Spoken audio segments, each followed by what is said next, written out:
Welcome to Soft Bad Monkey, a safe space for savages. This podcast is comedy. We don't discriminate. We don't care about your race, religion, sexual orientation, or gender identity. For the most part, we make fun of everyone equally, except for Jay. We are veterans, offensive by nature. We talk like we are in the team room, platoon space, or whatever you call it. We are meat eaters and knuckle draggers, so put on your fucking helmet because we're coming in hot. If you're happy, you know it, clap your hands.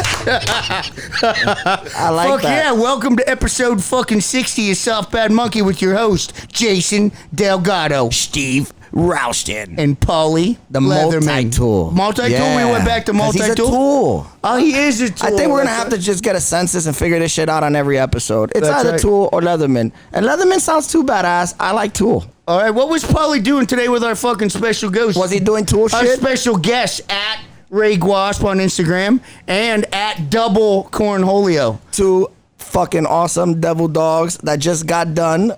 Can we say what you guys are doing? These guys are helping out the kids. Just got back from some sort of, it's like special operations training, you know, or some simulation. We did a hell day. We did a hell day for it was actually a group. It's probably 85% women. And I like it. Yeah, four guys. Four guys. So And the fucking women put the guys to shame, didn't they? they actually pretty much Yeah, did. I think women are winning this generation. And the only reason I say that is I go out to nightclubs now and shit, or lounges, and every time the bill come out, the motherfucker be the flashiest, sucking on the hookah, waving the bottles, but it's always the girl, quiet one in the corner that signed the check. That's true. Guys, pay attention to that to our listeners, and you'll see women are winning out here. Dude, you've heard me say this 1,000 times. Women's got us beat fucking hands down. They're smarter. They're emotionally stronger, not physically stronger. Yep. And they keep their fucking shit together. You ever see a group of little girls there's a fucking rhyme and a reason for everything they do. Little boys, boom, fucking run into it head first 15 or 20 times until they figure out it hurts, then on to the next thing. Girls got us beat, man, hands down. This is how we do it. Actually, I've got a different conclusion to why. What do you got? Let's have she's it. signing that. Because if she's with an older dude and he don't have his reading glasses, she needs to be able to read that's that the check. problem. She not with an older dude. She with a young dude fella? mid-20s, showing his Then doodle she's stains paying. on his underwear. Yeah, He got a nice belt on though. What's a doodle Too stain? bad he wear that shit fucking 13 days in a row. What's a doodle stain? Doodle. Oh, You don't know what the doo-doo. fuck doodle is, Steve? I do. I thought you said doodle. Is that like is that a premature ejaculation remark? I mean, let's turn this into a joke, but doo-doo, yeah, kind of funny. They were both kind of funny. Yeah, okay, you're right. Doodle. I don't ejaculate that much to be able to do anything legible. No? Yeah. You're to lying. create anything legible, yeah. It's just like. Put a fucking eye out with that shit. Who you kidding? But if you're on deployment though, you go a few days. Dude, forget about it. Boy, you ever rip one so hard your prostate hurt? Nah, it's just me. Oh shit, man. Did you have your thumb in your butt or no? Can I take that back? No. Ah, shit.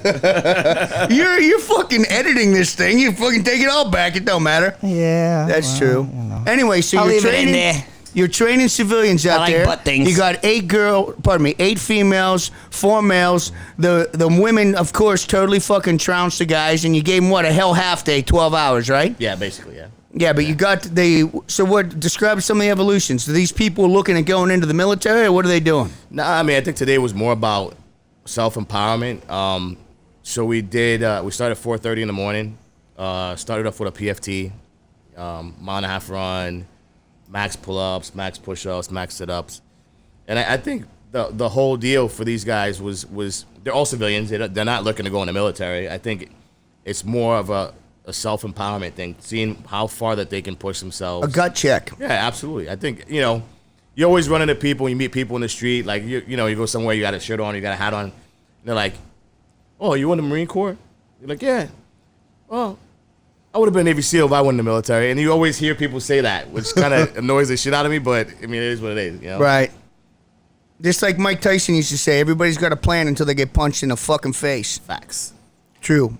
We did have 2 police that were trying to better That's right. themselves to get ready for basic, and it was a gut check for them. Good. So like, do you already ahead of time know how many of them are gonna have full intentions and commitments to go in, and have to have sworn in or things like, or is it like you don't know, they just sign up for the program? Well, I'm an instructor for a special operations prep program back in Florida. You guys know that, called SFTA, South Florida Tactical Athletes. And our program back in South Florida is 90% of the people in our program are going into special operations pipelines in the military. Either that or they're going to special operations in law enforcement. So that's a large percentage. So we have a large percentage. It's good. And those people we already know ahead of time what they're going to do, so we train them. Are you babying them though, or is attrition still the mission? Nah, dude, it's my thing is, I'm not trying to produce anybody to go out and serve with my brothers. That's going to be hot garbage. It's not going to happen. So it is what it is. We make sure that when they go out, our rate of people that go to their pipelines and succeed is probably about 85% right now. That's pretty goddamn Nice. good. That's fucking solid. It's pretty goddamn good. It's that rude awakening I'm sure they need. Yeah, and we get guys that we get guys that come in and girls that come in and they are in the process of going in the military and special operations, and then they come and they spend one day with us and they're like, they change their mind, and that's good that it happened now instead of taking a spot that somebody else might have. I mean, to that point, just recently we heard, word around town, first female 0321 graduate from recipient. Yeah. Yeah, So how do you feel about that? For the listeners out there, the 0321 MOS is the primary MOS for Reconnaissance Marine. It's acquired through, back in the day, different courses, ARS, BRC, just consolidated to one course, which is ARS or BRC? The ARS, right? ARS. So ARS. Now it's BRC, but. Yeah, whatever. It switches. New management. You know how it is. Yeah, it's craziness. Anyway, so they allowed a female to come in and, take a shot at it, and she just fucking graduated. How you guys feel about that? The reason I asked Kini is a reconnaissance Marine, for those of you who don't know. Kini, why don't you give us a brief little story of how you came up out here and got into the Marine Corps, and then we're going to hit the reconnaissance deal up. So I'm born and raised in New York, the Bronx. Spent my time, grew up between the Bronx and Dykeman area. Yeah? That's right. yeah. And life kind of, changed my course, and I ended up going to the Marine Corps, which was actually probably what I needed. We'll get into that a little bit later. Yeah, we will. Which is probably what I needed. Right time. And went to the Marine Corps to be a comm guy. I actually wanted to go in to be MP. And ironically enough, my recruiter was like, "Oh, listen," pulled the okie doke on me and said, "Hey, only thing that's available was comm." So I said, "All right, I'll do that." And then graduate from comm school and get to Lejeune, and I had a cousin that was a staff sergeant at Anglico. So I was like, I'll do that. That sounds cool, high speed, whatever. I don't have to worry about swimming a lot. And then go to chow, come back to receiving. And next thing you know, first sergeant's like, "Hey, you guys, go pack your stuff. You guys picked up." And next thing you know, he's telling, I asked Adams, the first sergeant, "Where am I going?" He goes, "You're going to Recon Battalion." I was like, What? What the fuck does that mean? I was like, "I thought that was voluntary." He was like, "You're voluntold." Yeah. So I was like, all right. And that was I just my fucking intro. told you. Yeah. So they had a critical need for communicators. So 12 of us that came back from comm school all ended up going to Recon. So it was. They probably figured just fuck it, throw them to the wolves, dude. If they fucking stick, they stick. And I tell you what, man. These son of a bitch stuck. It did. It stuck, Yeah, it stuck. It's funny, we were talking about it today with these people we were training about the whole black unicorn story. Yeah. And, when I got called the black unicorn, and I didn't get it. Like, for like a while, I didn't get it. I was like, I don't know, why is he calling me the black unicorn? Then I look around, and now there's only one other brother there. And we look at each other like, they used to call him Negative. He's a dark Marine. Damn. So, that's some fucking gallows humor right there. That motherfucker was dark matter. And, it's funny, we used to say, like, the best way for me to describe it is, like, if I took a glass of milk and put it on this table and 2 flies flew in it, that's what it looked like when we were on the beach training or whatever. So we would stand next to you. I'd be like, "Dude, don't sit next to me or stand next to me. Go for that. We gotta spread it out. It's gonna be like a target. Like, I just see this mass. I'm gonna pay attention to this dark mass over here. What the fuck's going on over here? We gotta spread the wealth. Yeah. You motherfuckers too dark. Get in the sand. Ah! Dude, not to steal your thunder, but you remember Mike Day got Yeah. shot fucking 27 times in Iraq. Mike, there was 2 Mike Days. One was a black dude and one was a white dude. So they have fucking Night Day and White Day. They'd be like, Day, get up here. And I'd be like, which one? White Day. Night day. That's some fucking shit, man. I want to lend a little context to that. Context to that. In the special operations community, you rarely see, we call them dark green individuals, the black motherfuckers, don't really go down that route. And I don't know, some say it's because of a stereotype, it has something to do with swimming and shit. Well, I want to fucking address that clearly. Let's just fucking, the reality of the situation is your fucking ancestors lived a hell of a lot closer to the equator. Exactly. Right? Yeah. And the fucking bunch of fucking white dudes' ancestors didn't. So they got fucking used to the cold.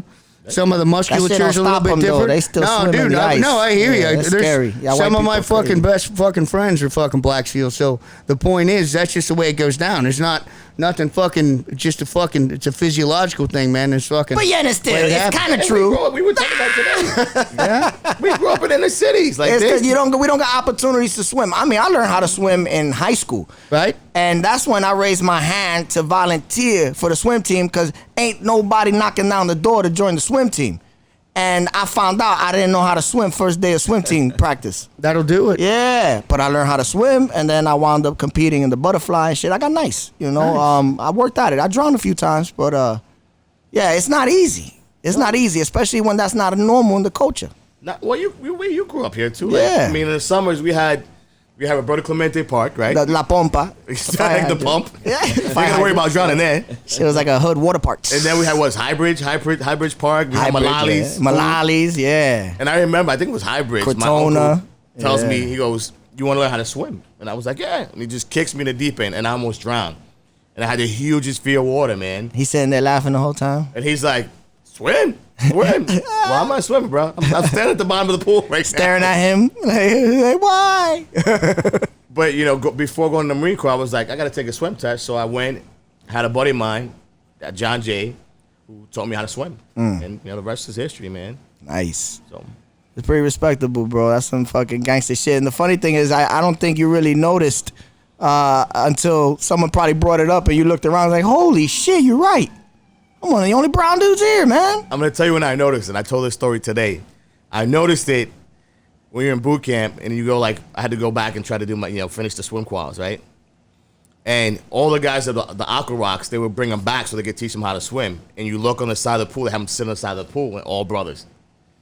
And I remember walking to the pool, and I look over, and they scoot over like this to make a spot for me to sit down. I look at them and I walk by.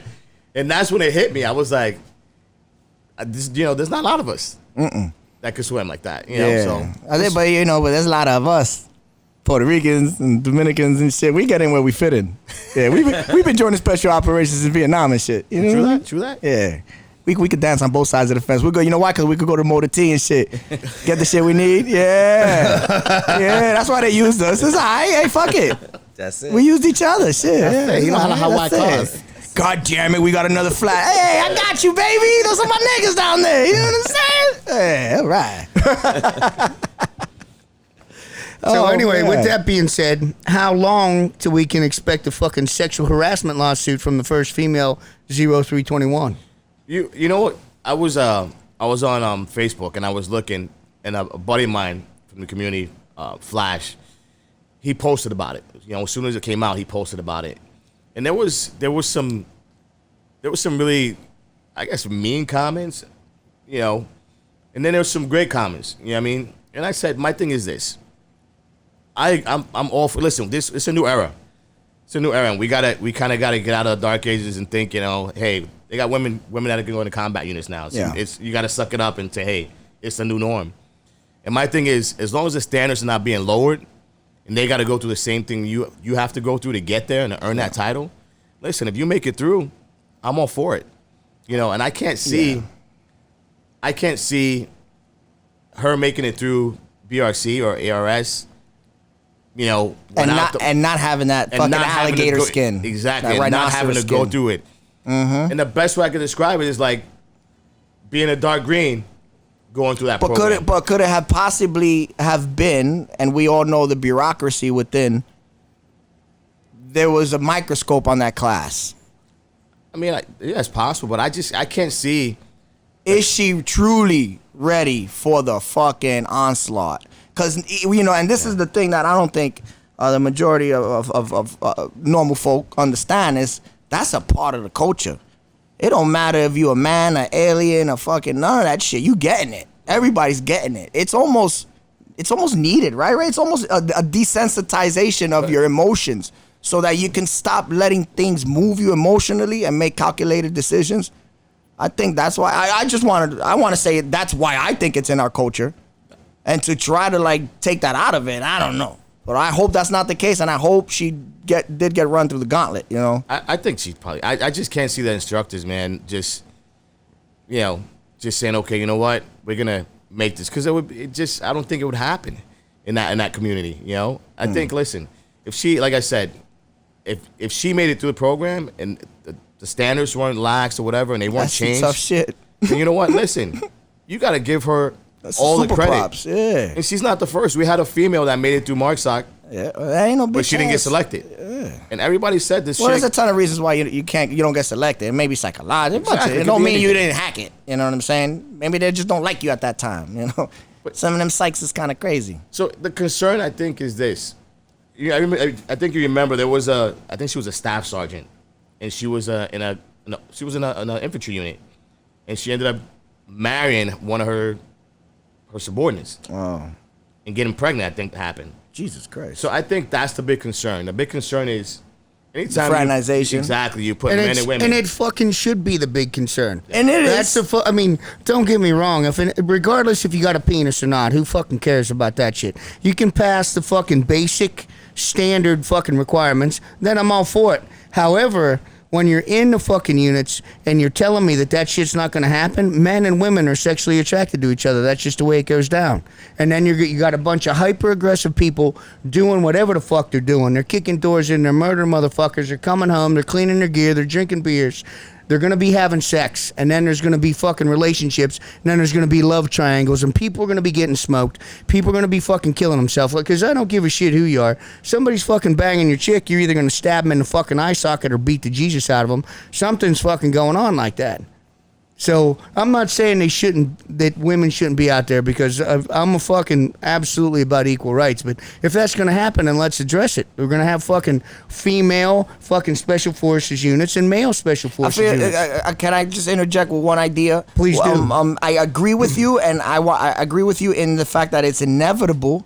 However, I feel like it's all speculation until we actually go through it. And I agree that we can't avoid it anymore, and I don't think it's our choice, honestly. Really, dude, I've trained. We're moving in this direction. You know? I have trained other nations' fucking special forces units, and when a fucking female is injected into the equation, it changes the fucking atmosphere always completely. So I don't care who you are. When the fucking shit goes down, you're gonna try and protect the fucking female. That's just the way it fucking happens. Yeah, so you're saying, Uncle Steve, though, I'll be honest with you, that'll happen in any setting. Exactly. As soon as you interject a woman into a situation where there's several men, it's just going to change the tone of the whole evening. So, it's just the way the culture is going right now currently. It's the way the government wants it to go. And whether the Marine Corps likes it or not, it's going to happen.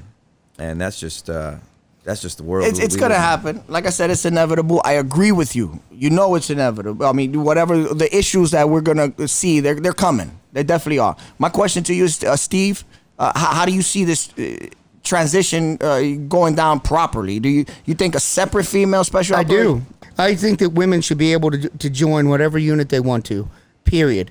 However, to think that you can integrate those units and have men and women serving together shoulder to shoulder, I think that's a fucking mistake. I think it's a mistake at the very base of who we are as humans, regardless of what those individuals are capable of. Because we have thousands of years of fucking men protecting women. That's just the way it goes down, and it's not going to go away over one generation or two generations. Maybe you have a male and a female special operations unit operating in concert or operating parallel, and then after we've done that for 10 or 20 years, then maybe we make the integration. But just to think, okay, boom, they can do it now, fucking jump in there, we're setting ourselves up for way too much trauma. The argument, and it's going to fucking corrode the entire system. I think the argument, lending to your point, would be that everything we do tactically is now based on a physiological responses and also instinctual responses, because once we get into those high stressful situations and we start reverting to those higher heart rates and things of that nature, we get back to instinctual shit. So that's what our TTPs are based off of, correct? Yeah. Absolutely. Why are we not looking at this aspect of it? The pheromonal, the fucking, the emotional, When you get to the Absolutely. fucking animal instinct, and it's going to happen 100% of the time, a fucking alpha male is going to fucking try and protect that individual at the cost of the individual to his right and his left. The female, that's just going to happen. You can say over and over again, no, it's not, but you know as well as I do, as soon as that fucking first round cracks fucking past your head, as soon as you see the fucking first splash out, that's what's going to fucking happen. Yeah. Well, I would like, for the sake of my daughters, to see an opportunity for them to do whatever the fuck they want. However, Me too. responsibly. And I think, in the words of fucking, the immortal words of Wu-Tang, Wu-Tang Clan ain't nothing to fuck with, war ain't nothing to fuck with. We need to keep that shit hands off, because that shit is life and death, and there's nothing in between that shit. So I think we need to keep that in mind. Transitioning on that weird sad note, Ray, What's up? what's up, my brother? Why don't you introduce yourself to the people and let them know who the big Papa Smurf is of the bunch? Yes, Ray Guasp here from Chester, Connecticut. That's G shit out there. Yeah. Old school Desert Storm Jarhead, man. 0331. Yeah. Nice. Good times, man. Good times. Okay. Pleasure and honor to be here amongst you guys. Honor to have you here, my Best. brother. This is the best. Thanks for coming in, and I kind of like to feel like we doing panel shit. You know what I mean? It's like almost official, but it's not. I like it. So tell us about chopping up corpses and making prosthetics. Yeah, man. So my real job that I do every day is I'm owner of a distributorship in New England that is specialized in medical devices, total shoulders, knees, and hips. And so when it comes to chopping up bodies, we end up taking a mobile lab around to train surgeons and staff and PAs and all that stuff. And we actually bring human tissue, parts, put them in the lab, and we actually cut them up. We put implants in. We train surgeons how to use the stuff. It's pretty. When you cut them interesting up, stuff. are some of them still juicy and shit? Sometimes they juicy and they like that stank. shit. They stink. Like a Kennedy fried chicken wing and shit. Don't feel my emotions. I got you. We're gonna feed you later. I got you. Y'all Yeah. just came back from work, man. I feel you. Yeah, it's interesting, man. It's making a difference in a different way for folks. It's making sure that when they get treated by one of our surgeons, that they are getting the best care that they possibly can, that they are getting the best surgical implants they possibly can, and the best technicians in the operating room as far as our staff is concerned, that are going in there well trained and making sure the surgeries go well. Dude, that's awesome. And you see the due diligence in the practice in it of itself. Fucking actually saying, nah, I don't need a training dummy. Let me go dig up some corpses. Corpses, man. There's a How lot you of get them. them? Hey, man, there's companies out there. I don't know all the shady deals, because there's some shady deals that go down. Hey, look, But they come in a cooler, you slap them up on the rig, and you carve them up, man. So is it a full body? You can get full bodies. You can get a head. You can. What's the get difference torso. What's the difference price wise between a full body and just a head? I'm asking for a friend. Yeah. Well, Go ahead and laugh, Kini, and make some fun here. They can range from like $500 up to $1,200. So is that for a corpse or just a head? A corpse would cost you probably about $12. to But a head's $2,500. just $5? probably $5. Can you ask him to pull the teeth out ahead of time? That's a lot of money for some cold pussy, man. Hey, dude, you got to go there. You got to It go all there. depends on the age, man. What age you want them to be. So we're saying like Marilyn Monroe's just her head with no teeth. Oh, We can make that happen. That's for you. iconic shit. Uncle 600? Steve, that's fantasy years, huh, brother? Sick fuck. I like it. So, the medical devices, is it primarily for prosthetics for our vets, or any type of medical device? What are we talking? It's funny. We do all types of people that come in through our operating rooms with the surgeons we train with, and we do a lot of vets actually. So we work in the VAs. We have now with the healthcare that's changed for the veterans, they actually go get to see some great surgeons right now and get some great treatment, which is really important. And they're seeing specialists. That's the thing, right? And so I work with a surgeon at UConn that has like a train of vets that just come in to get their shoulders done and stuff through him. Oh, that's so Whether it's young vets getting like rotator cuff or instability stuff done, or actually total shoulder arthroplasty. So it's for me, it's great to see that they're getting the care they deserve and they've earned and they should have. And then knowing that you can control the quality of the staff on that end of the spectrum. Absolutely. That's dope. Because now you know your boys are getting top notch. Every single time, man. Every single time. I love it. I love it too, man. That's solid. Yeah. So what about knees and hips? We talked about shoulders. Knees and hips, same thing. Prosthetic devices. Are you and going to shit. ask about toes Prosthetic next? devices. No, just what he talked about, motherfucker. Come on. Brother, Can't we get use it. robots now in the operating room Nice. to manage the implants and how they go in, make sure all the cuts are perfect. Everything's done electronically. It's amazing the technology's come out. You use 3D printers too? 3D? 3D We do printers? 3D printers for all our implants that we use. It's hot stuff. And they'll be doing custom implants for patients. Because at some point. you're using high tensile strength materials like nylons and shit like that though, right? Titanium. Alloys. We're using titanium. We're digitally printing metal That's fly. so they can be custom implanted in patients. That's so fly. Yeah. Hey, you talked about robots. So Can you make knight armor for my penis? I could try. I could, Okay. it'd be Okay. custom. On that same You like that that shit, same Kini. I note, know you do. I like it. I like it. I'm down with the knight armor. Okay. The robot question. I know. Are the masturbation robots in China for sperm extraction? Is that true? I have no experience in it, Uncle Steve. Come on. I'm telling you, brother. Well, maybe just a little bit. Okay. Nothing I can speak to. So just like 3 inches of experience. Only. Okay. Okay. No, he's Puerto Rican, all right? God damn it. Okay. Whatever. Four We and a in half between. inches. We in between everything. We just That's right. happy median and shit, all right? All depends on what day it is. Yeah. So the sperm extraction robots are a thing. It's from what I mean, hear. I see it. You know, I mean, if you're gonna do it anyway, might as well make the experience a little bit more customized. Customized? Instead of just your hand and the calluses, which I enjoy. Dude, I'm by all the way. about calluses and tears. We did a whole episode on No it. need for cuddling afterwards, though. No. Nice. I'm not much of a cuddler anyway. I'm kind of sweaty. I got a thyroid thing I going on. normally Maybe. mistreat myself anyway, so it's like I'm used to it when I kick myself out the room. And normally when he's jerking off, he's pulling his beard, but you know, whatever. That is a strange feeling. Hey, Jay, wouldn't it be more personalized if it was a robot? Yeah, but that's what I'm saying. You could like build it up and shit. You know, do the hairs, the colors, whatever you want. You have like a Smurfette statue on there. Yeah. Make the hand a little. What's smaller gross so is that you know some other motherfucker use that shit. Yeah. Think about that. I think that's where I'm sorry, I won't venture there because of that. You know Show it's me how true. you solve that problem, then maybe, you know. Nasty. Right? Sorry, guys. Hey, what do we got? No, so, Kenny. Bouncing back to Kenny. That's right. Because Kenny is about one of the most interesting guys I've ever fucking met, dude. And it's when over at the fucking machine gun shoot, we were talking about the shoot he was involved in, and he fucking pulls his arm up and shows the fucking He bullet has, hole. I gotta he tell has ya. a very special That made me 38 pretty happy. pistol. And we're going to get into why this No, 38 dude, you're just like pistol fucking is look right special. here. Like, yeah. fuck So Happy in the pants? Kenny, let me tell you guys. I did have movement.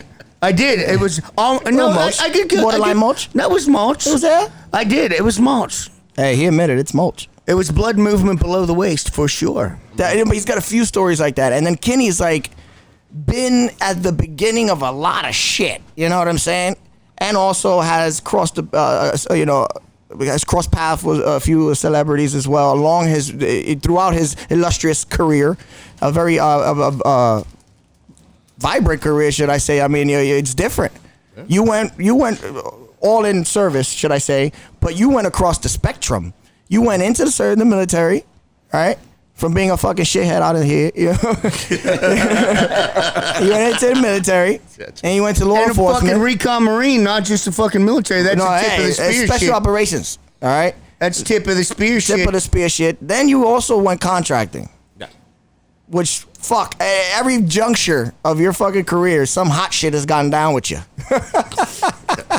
Let's get into the fucking why that goddamn 38 so special. I just think that transitions to other shit. Yeah, I worked at, I've been in law enforcement for 27 years and done a lot, did a lot of working undercover and stuff like that. And I was in a shooting, working undercover. We call it a rip. These guys were coming to buy dope. And we'd done a couple deals with this one particular guy a couple times, and the guy shows up, and he has 2 other guys with him. And as soon as they show up, I'm like, these guys are gonna try to rip me off. It's a rip. So I closed the door on the third guy. I was trying to close the door on the second guy, but the second guy managed to get inside the hotel room. And it was one of those days, like, when Murphy's Law, anything that could go wrong goes wrong. Yeah. And it started off wrong. So That's because the recon guy fucked Murphy's wife. I definitely believe that shit. For sure. He definitely fucked believe her. it. And she was a redhead. That's right. You know what that means, right? Fire in the hole. But it just went wrong. Everything that could go wrong went wrong. So from the hotel room that we were in, usually we'd have the room next door, as a jump out room. We didn't have that. The only room they can get was like 6 rooms down. We didn't have cameras in the room. We had it wired for sound. So these guys come in. Long story short, guys come in. The one guy that came in second was really jumpy, and he was like, and he's looking out the window of the hotel, and I'm like, this guy is fucking, And out of all days, I carried a 5-shot revolver, a Model 36 Smith & Wesson that I still have to this day. And had it tucked in my waistband. And I'm talking to the guy over here. I'm like, dude, what's up with your buddy, man? He's all jumpy. He's like, nah, everything's good. And I turn around, and this guy reaches in his waistband and pulls out a 9mm and just starts shooting. So I put my arm up to block my face so I don't get shot in my head. Yeah. Round lodged in my elbow. Yeah. Drew from my waistband and fired 2 shots in the guy's chest. Fired a 3rd shot in his head, and the guy that was over here shoots me in the leg. And I spun around and shot him twice in the head. Go to the corner of the room because I remember the other guy that was out there in the hallway. Dump my load. My arm, I couldn't really move my arm at the time. So what? He dumped his load, so it's a masturbation reference. Did you get that? That's the only shit that gets him hot. No. Near-death So experiences. he went right back to that. Yeah, before he called for backup, he's like, oh. Wait, let me rub one out. So he does a reload is what he's talking about. So I do a reload. I'm yelling, I'm hit. And I guess what happened was... The report of the gunshots. Exactly. The report from the guns whited out the microphone. So these guys didn't hear the microphone, hear the shots going off in the microphone. So go in the corner, dump the rounds out, have the pistol between my legs, and I load with my old school speed loader that we used to carry back in the day. But meanwhile, you're fucking bleeding out, waiting for this dickhead to shoot through the fucking door. So I'm about to shoot through the door, but then I'm like, if I shoot through the door, my backup team might get hit. Yeah. So I just chill out there in the corner, and I'm yelling, I'm hit, and then these guys come charging down the hallway, and my buddy Danny comes around. He comes around the corner, he goes, Kini to me, and he grabs the gun out of my hand, throws a tourniquet on me, and they rush me out of there. Were you breathing all hard like a little girl and shit? Nah, I was actually, ironically enough, I think I was in shock. Like, Yeah, because you was chilling, you was on point. I was like, yeah. It happened so fast. Yeah. And I wasn't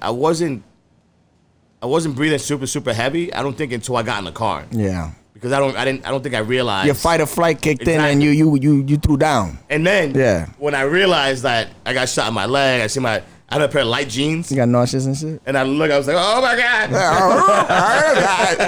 Call my mom. And I think that's when they hit me. That's when they hit me. You I was just like, finished oh, murdering shit. 3 dudes. Like, call my mom. I shot my leg. That's what happened. Yeah, that's when I realized, like, oh shit, I'm shot, It's beautiful, man. But it was an experience, man. It was an experience. I'm glad to be here. I'm here, they're not. And you gotta be quick jerking off with blood too. You gotta get after it before it gets dries. sticky. Yeah. Oh, shit burns. Just saying. It's terrible. I read that somewhere. Steve, I just introduced you to a strawberry shortcake. Would you care to enlighten the audience? No.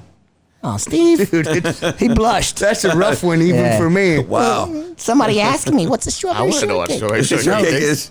It's when you splooge on a girl's face and you break her nose so the blood is that what it mixes is? with the The jisms. I was so. I was totally thinking of something else. I'm glad I didn't answer now. It looks like a breakfast strudel. All right.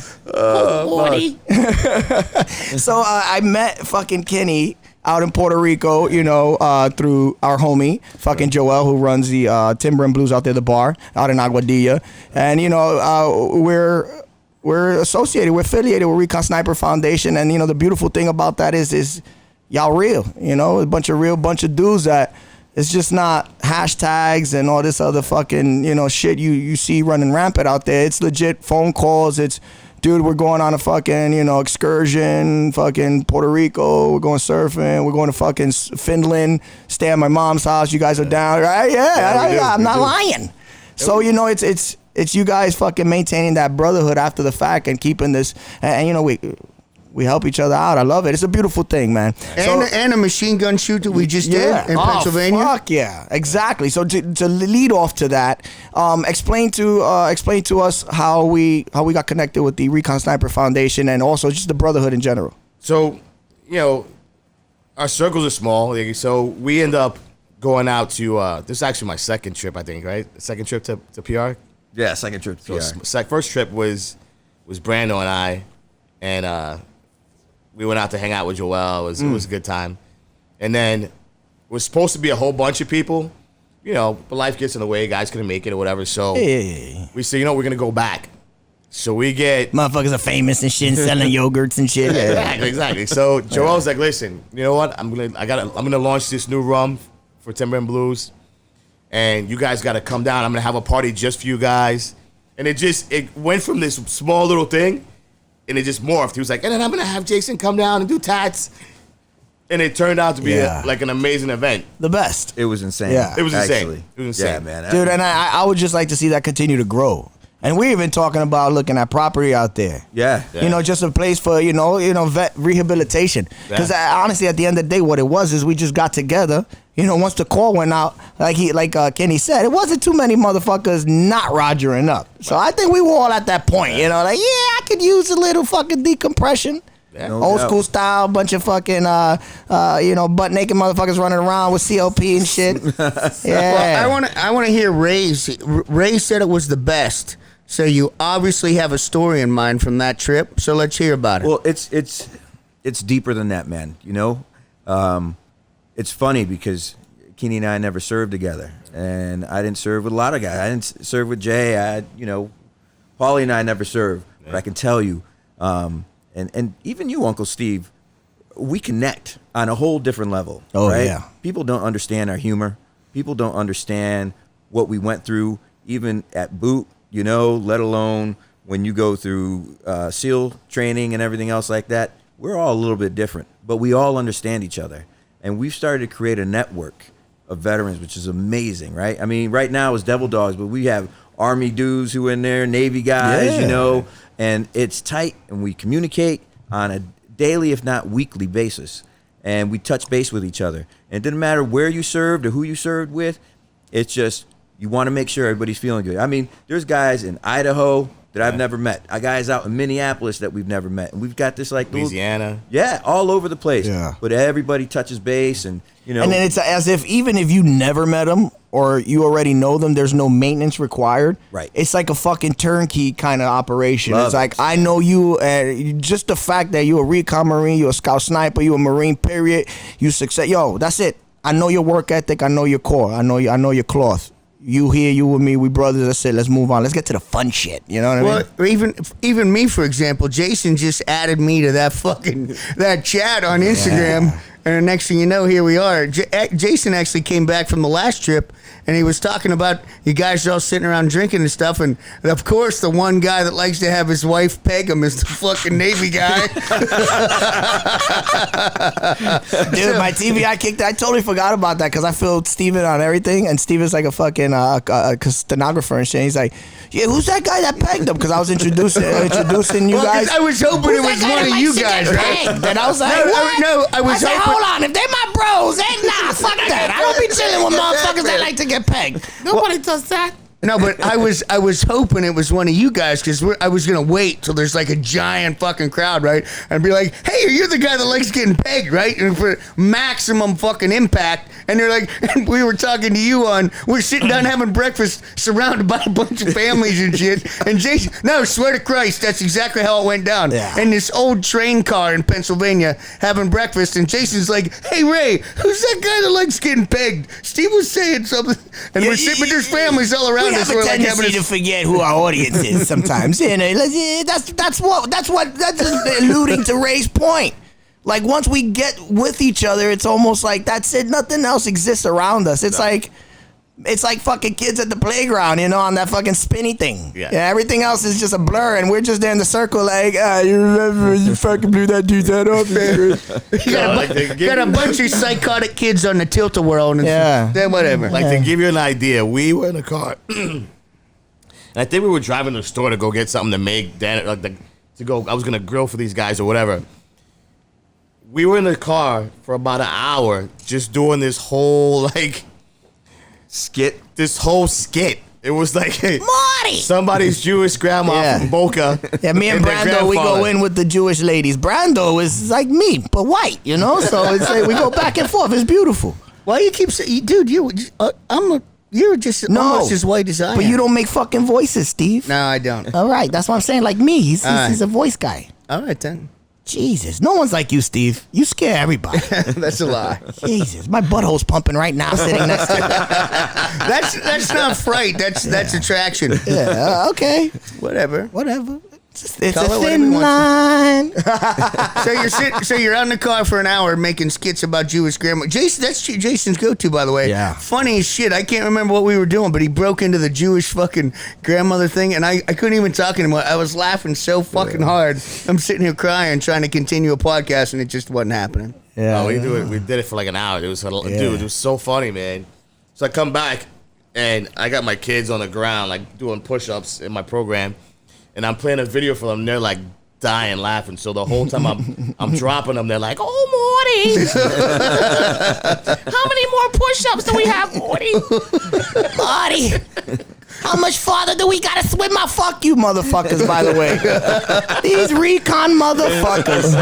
You know, I'm a swimmer. Don't get me wrong. You know what I mean? I've finned. I've done my shit, and but I haven't done it in a while. Not like these guys. They go, "Hey, let's swim out to the end of the pier." "Oh, yeah, cool, let's swim out." Man, an hour and a half later, I'm still swimming like these sons of bitches. And they're all ahead of me and shit, like just chilling, like they're fucking floating on their backs and talking like little baby otters and shit. And I'm there like, "I'm good, guys, I got this shit."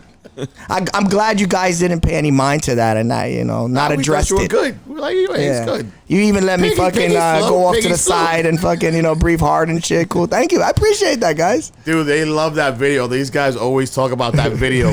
They're like, "Who was that funny guy that was making the voices when you guys were swimming out to the boat in the middle of the ocean?" Oh, and the video was so funny, yeah. So these motherfuckers, these motherfucking pirates, there's this fucking pretty boat out, I would say, what it was like fucking 500 yards out? Nah, it was about 2 miles out. It was deep. I don't know. See, that's how I know I ain't a swimmer. This motherfuckers was like, casually, "Let's go swim into the dude's boat." And I'm like, "All right, no, I'm going to stay here." No, they're like, "I'm telling you to record because I know you ain't going swimming out there with us." All right, cool. So they said when you see me wave my hands, start recording. All right, cool.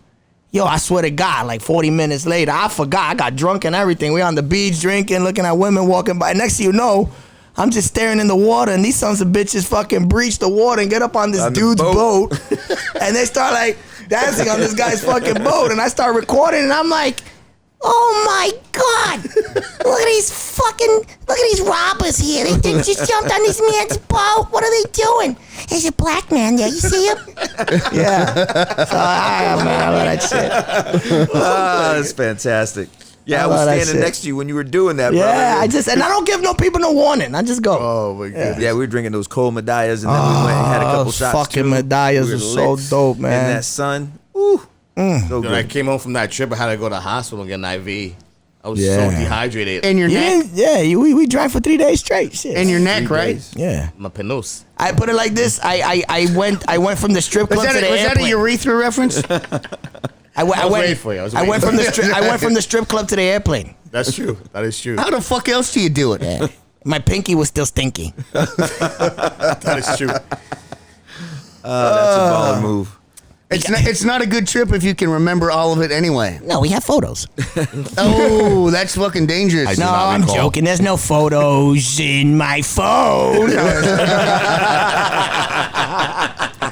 Kenny, you got to tell me the fucking Cerakote story for that pistol. You carried around. It was all fucking because sweet. just the first shooting, a couple of bodies. All right, it's his fucking pistol. Cool, whatever. But to praise the motherfucker, why? There's a second incident, which lends to the temperature of this anti-law enforcement sentiment that's kind of circulating through the masses there, which is crazy because you felt this and you experienced this and it went to the extreme a while ago for you. Yeah. So I mean, like I said, I did a lot of undercover work, and I did some work in a gang. I won't mention their name, obviously. The Huele Bicha de Viris. They got beads with the big balls on the side. And I got some death threats. Yeah. So, long story short, Marshal Service did a threat assessment. Realized it was a credible threat. NYPD did a assessment. So I would walk around with NYPD radio and from my local area. And one day I was going home. I would have to park my car. I couldn't park it in my neighborhood. I have to park in the garage on Yeah, because you and fucking Paul, you're crazy. Motherfuckers don't like leaving the hood. Whatever. No, why would I do that? Where else am I getting my weed from, man? Where else would we go? Exactly. Yeah. Nobody else will have us for Christ's sake. I don't trust you white motherfuckers in the suburbs. Y'all be snitching and shit. You can't paint your fence blue without the homeowners association's approval. Shut up, motherfucker. Not all white people are like that. There's two types of white people. We talked about this. There's a white guy that says, would you please turn the music down? Then there's a white guy that's at the fucking barbecue, right? Yeah. Let's be clear. With the horsehair butt You're talking plug. about those white people. That's you. I'm at the barbecue, motherfucker. Yeah, grilling. That's what I'm talking about. I ain't telling you to turn the music down. Yeah. Anyway, Get the Lowrys. let's go back to Kenny's. All right, Kenny. Spotlight's on you, literally, because you're dark. We had to We light got you two up. of them. Literally, they had to glow me up in here like Casper. You glowed up, son. Just right, the glow up. So I'm walking home, and two guys are following me, and I realized that it's kind of when you have that sixth sense when you're hair in your back of your neck. After you murdered a couple motherfuckers, you pay attention to that shit. Yeah, This I'm with you. motherfucker know it. And it's like the beginning to Law and Order. Dun, dun. You hear that shit in your head, you know it's about to go down. I swear to God, Kenny be walking down the street. He be like, yeah, I'm going to text this bitch like, dun, dun. Oh, shit. Some motherfucker trying to get at me. So In my mind, that's how it goes. I was carrying that 38 in my pocket, my jacket pocket, and I go to my door, and my building was, there's a glass door that when you go in, open that one, and there was another glass door, and you have to put your key in and go in. So I walk in, and I could see in the glass there was a guy behind me with like a long triple fat goose that was the jacket back then. And You got he money. reaches in, and I see a sort of double barrel shotgun coming out of his jacket, and I just shoot through my jacket pocket. Nice. 2 rounds, and the first one went through his mouth and came out his eardrum, and he falls down the floor. Stop, because then I'm going to have to label this pornographic, this episode. So the other guy looks like he's going to come running in, Yeah. and I pop off 2 shots at him, and I'm like, oh, shit, it's the revolver again. That's So I that start baby. Oh, trust pistol me. whipping this guy so he doesn't get up. Ooh, she got thumps on top of lumps. I like And then that I get on the shit. radio, and I call 1013, Yeah. and before you know it, there's like 20, 30 cars in front of the building. And a week later, I moved out of New York. I had to move out of New York. Yeah. Moved my family out of New So York. did Paulie, you let's get- not did you wait get for that, both all of right, them? Paulie?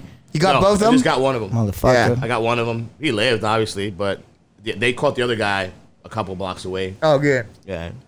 But I left New York. And it's crazy that incident is what actually probably changed the trajectory of my life. I would probably never be living Yeah, in son, Florida. because at the end of the day, it could have went one of 2 ways. Yeah. Yeah, and you kind of knew you was already stretching it, right? Well, that and, that contract they put on me made me leave New York. Oh, so yeah, there's that.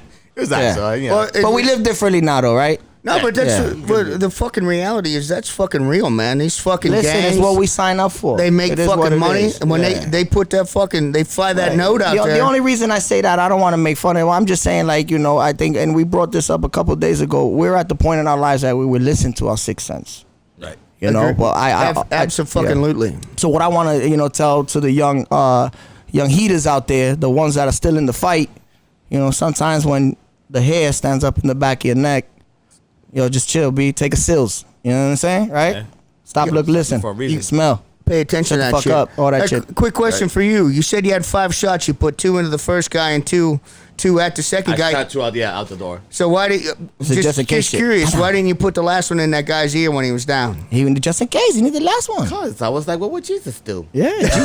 Jesus would wait for the other motherfucker to come back. And yeah, he was down. You know, he was down, and we wanted, you know, Jesus be there like Pontius Pilate about to come right now in that door, B. I just, you know, I don't know. I just, right. I think he was already down. I was like, listen, there's no threat there. He's on the floor screaming his, you know, his lungs And out. you like the sound of him gargling on his own blood. I'll say that for you. It's okay. No, Did you busted out your phone and You recorded working with it? You children. got I that got shit this. on I got a loop. There was no recording phones back then. that's the sad part too, right? You take a selfie with him or nothing? There was none of that back then. Them young devil dogs taking selfies with bodies and shit Back then. nowadays, None right? of You that back remember then. back in the well, we had the fucking disposable box Kodak joints, Yeah. and then click, and then you come back from deployment with a trash bag full of them joints. Exactly. Yeah. You can't even get those developed. Yeah, now. You gotta take them, they send them away. when you go get them back, the photos, the guy look at you like, yo, yeah, that was a candle in a man's penis, sir. It was his birthday. Doesn't everybody do that? Yeah. That's what I'm saying. And that was an Asian boy blowing it out, yes. That's not weird. It's a thing. We call that Tuesday. Sorry, That's guys. fucking It good kind of shit. Oh, went off into the weird thing there. So who blessed you with the honoring of the pistol? So one of my buddies was actually one of my really close friends, a guy named SF. He's a former SF guy. Jimmy took it and he was like, Jimmy is good enough for me. Anybody Yeah. named Jimmy is a mobster, B. he was like, he had just got into Cerakoting and stuff like that, and he looked at it. It was a lot of pitting in it from wearing it and like keeping Sweat, it moist. yeah. Sweat, you know. And I'll never take that took shit it. off. He was like, I'm gonna paint this for you. I'm gonna Cerakote it for you. I was like, all right, do what you want to do. And he took it and he painted it like black and like was it ghost gray or something like that. And that thing looks fire, man. So it looked like a brand new gun. So I still have it. You rock it or you gotta like? I would like. Nah, I got it in my safe. I got it in my would safe. mantle it. I would shrine it. I got it in my safe. That like, should you know? save your life twice, B. Yeah. Dude, he jerks off with that in his butt. Who the fuck are you kidding? I love it, I bro. wear it for Sock Dance Friday. You got to. In case you guys don't follow our boy Double Conholio here, No, Sock Dance Friday is he's the a thing. fucking That's nutcase. the thing, Yeah, for he sure. is. I think for sure. Dude, there's very few things that can make me feel dirty. That's one of them. Yeah. Sock Dance Friday. He's hung like a Kodak bear. Yeah. With a sock on it, And thank God. he ain't scared to drag that motherfucker around. Yeah. It's funny you guys talked about the chat, Right? and I'm glad they actually added you to it. So it's humorous, you know, like Ray was saying, it's humorous. We joke around, we clown each other, and we post some really, you know, we talk to each other like we can't talk to regular Oh people. God, none of You know what I mean? that could get out, Dude. guys. And Me Too will fucking eat us up. yeah, exactly. And one of the things that, like you said, one of the things we do is we hold each other up. We had some guys that were going through, you know, Yeah. whatever situation they had going on in life, and then one day I'm at the pool and I have a heart attack. God damn. Yeah, I swam like 2,000 meters with my guys, and I was like, damn, my heart is racing, man. I was like, I never feel like this. Yeah. Got out, my heart's racing, and I was like, short of breath. I said, you know what? Let me slow my heart rate down. I slowed my heart rate down, and I was about to get in the car and go home. But something told me, you know what? Go stop by the hospital, go get checked out. I go and I go to the hospital and I get it checked out. Yeah, that's not and I'm in normal. the emergency room. Yeah. And I go to the chat and let these guys checked me all night. Guys called me. I probably got about 10 or 15 phone calls from guys in the chat. So And it was throughout the whole. I was in the hospital for 3 days, and it was throughout the whole time I was. It's in the mad hospital. love, man. It's mad love. It's crazy. And that's what it's it is. crazy. We always look out for each other. And Yeah, we got each other. That's dope, man. And let me tell you, man, that's the shit that I missed the most about the community was the love, man. The unwavering willingness for a brother to say less type shit. You know what I mean? Like when you say, hey, yo, this motherfucker, he just kicked in my door. It's say less. You know, that's kind of what it is. You know, just point in the direction. You know what I mean? That's I love that shit, man. It really is. And you're right, man. That's exactly what it is. And I'm glad you mentioned that, and I'm also happy that a bunch of people reached out to you when you were sick. And another thing I've noticed on that chat and other chats, you know, guys who go off the fucking net for a few days, guys reach out to them, hey, you know, because vet suicide's a fucking big thing. Yeah. Because to guys that have been in that business for a while, you realize, you know, it's fucking. You put the pistol in your mouth in the shower, and it's fucking over. You don't got that hole inside you anymore, right? But to us, we know that's the fucking business end of it, and we forget that every single person that we ever talk to ever thinks, if I'd only fucking talked to this guy, if I'd only said this, if I'd only said that, you know. And now the number's 800-273-8255. If you don't have fucking friends to reach out to, fucking call that number, man. 800-273-8255, because fucking vet suicide's a real thing, man. And you know, some guys all fucking smiling and shit. Yeah, man, everything's cool, whatever. And then he gets a text, and it's like, hey, bro, what the fuck? You good? It takes the reaching out, because I would have never known fucking Kini existed. I would have never known Ray existed. Right. And when I say that, and it's just like when I look at you, the way I look at you, should I say, for me, I'm grateful for you guys, because you guys are 10, 12, 15 years in the future from where I'm at, dealing with the same physiological and psychological things I'm dealing with. So I see how you guys maneuver, and it makes me feel better. You know what I mean? I look up to y'all. I really do. And I see that impact that I might have on someone of a junior, situation. Well, it's actually funny. I'll just interject here for a second, because Kini introduced me to one of his brothers from way back, Devil Dog, right? He came by the hotel room the other night, and he's a therapist, yoga guru. I mean, just hard charger. Wonderful, though, man. And we talked about, you know, vets taking their own lives and everything else like that, and reaching out, and the word manage came into it, right? Because everybody talks about healing. We're always just managing, right? We're just trying to get by day with whatever issues we have going on. Whatever's already known. Right. We're mitigating. We're always managing. Every vet is managing. We just don't know exactly what they're managing, right? We got some brothers who get jammed up for something, old lady calls the police on them, whatever it is, right? And they're dealing with their demons, and then they've got this other layer of civilian bullshit that's thrown on them, right? Lack of respect for who they are and what they've done in their world, and they're trying to understand why the shit is like falling apart for them, right? On top of everything else they've done. And these are our heroes, man. These are, our brothers out there trying to manage. They don't have the tools that they need to manage every single day. And how do you get those tools to them? We were talking about doing retreats, right? Using some therapy, working through my 501c3 that we have established. And what's the name of that 501c3, right? It's Veterans Response. So we're trying Veterans Response. Veterans Response. And you got a website for that? We do, veteransresponse.org. Veteransresponse.org. Yes. We're going to start singing that out every time. Every fucking time. Yeah, so we're working on that. And I mean, it starts right here with this conversation, right? Absolutely. So we're talking about the brotherhood that we have created. We didn't know each other a year ago or 2 years ago, but you guys give out the call signs on our Instagram. Reach out to one of us. Yeah. Right? Yeah. Reach out. Absolutely. If you don't feel comfortable talking to a 1-800 person number, then reach out to a brother that you know that's out there. It could be somebody that you've never dealt with before or served with before, but somebody's going to pick up the phone or at least text back and maybe have a conversation with you to make you have a different consideration as to what your choices are. Well, let's put that seed out, because Shooter's Gauntlet, one of our fucking sponsors, Bob Ramo, up in Monroe, Pennsylvania, he's got his facility. We can sleep fucking 16 guys, outside cooking, outside food storage area, outside showers, We can get some M4s. We can get some pistols. Yeah. We can go do some shooting. We can cut loose at whatever time. Do some grilling. Do some talking. Do fucking whatever. It's so like- let's plant the seed for that right now. It's like a Tarzan syndrome almost, you know. You fucking supposedly you lived fucking off of the code of fucking survival of the fittest. Obviously, we're talking about the wild, right? And you're talking about one of the most frailest fucking creatures on earth, fucking surviving amongst fucking creatures that are 5-6 times fucking stronger than him. Then he has to assimilate into the real world.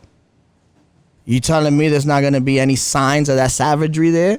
And the issue is we're not around each other. Geographically speaking, that's where we get fucked up. There's a bro somewhere in Wyoming where his parents own 400 fucking acres and his neighbor's fucking 15 minutes away. And who's talking to that brother that's fucking wilding out right now mentally?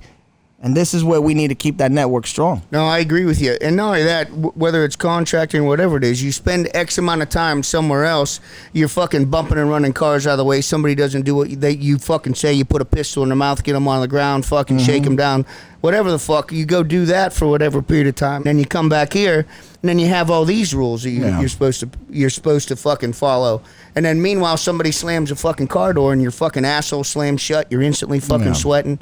So people don't fucking realize that. You're dealing with this person and you can see on the outside what's going on and you don't fucking realize where this guy just came from or fucking what he's been through or did he fucking sleep last night or what, you know, there's a lot of fucking variables that go into that unless you fucking been there or even on a parallel. I'm not saying I had the exact same experience. At minimum, it should not be dismissed. Right, exactly. So 100% should never be dismissed and should be approached with some sort of grace, because maybe not grace, maybe some tolerance. But once again, understand Right. that you're talking about individuals that have a whole other perspective of reality that yours muddles his conception of reality, which is binary. We talked about this. It's black and white. It's live or die. It's do or don't. You know, and that's how we approach situations after the fact. And the truth is, you know, the rule of law is really what controls over here, and without that we would just have chaos.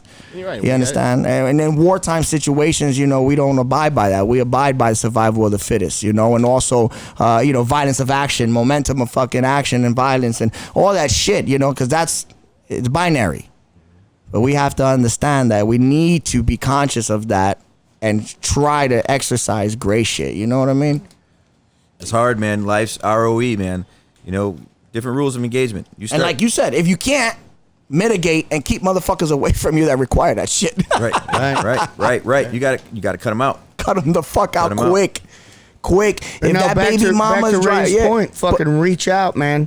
Instagram, any social media platform, your fucking shit's going sideways. Yeah. Reach out to your fucking brothers, because I guarantee you, everybody would much rather sit for fucking 15 minutes and listen to you fucking say what you got to say instead of sit for 2 hours and listen to everybody talk about what a fucking good dude you were because you ain't here no more. Know yourself. Be responsible and know yourself. Know your weapon. You're a weapon. You understand? And be responsible to fucking keep that weapon pointed in a safe direction at all times. What that means is, to me, you got to translate that shit. If you have a toxic relationship you're involved in, right, and you have to circumnavigate that relationship, i.e. baby mama drama type shit, put someone else in between the communication. And the only reason I say that is because, like I said, you need to know you. No one else has to respect the killer in you except you. You know what's in you. And if you allow someone else to be the one that holds you and pulls that trigger, that's your fault. That's what you need to realize at this point. And you know, we're there to just and guys can't always notice that. And I'm not disagreeing with you. I'm expounding on the fucking point you're making a little bit. Yeah. Guys don't always realize that. So fucking bounce that shit off somebody who's been in who's got a couple bumps and bruises on him, man. Talk to somebody who's lost some skin. Reach the fuck out, because all of us want you to be here. We don't give a fuck. So you drank too many cans of loudmouth and punch a motherfucker in the face. So what? You don't gotta prove that shit to us. Everybody's been there. Yeah. You know, it's crazy that we're talking about this, having this conversation. Last year, So I teach, just to back up, I teach jiu-jitsu. I'm a black belt in jiu-jitsu, right? Which is a Is that that's a fucking racist comment, isn't it? No, it's But I would say, I don't know about racist, but prestigious, sir. Yeah, exactly. Let me tell you, jiu-jitsu, you don't Dude. get your black belt that easy. It takes like 20 years and Dude. a couple of thumbs in your asshole. Not only is he gonna fucking wrap you up, he's gonna talk shit to you the entire time. Yeah, Now that's I know scary. why That's Ray. prison shit. Yeah. Now I know why Ray didn't fight back when he was getting butt raped. There was no fighting back, baby.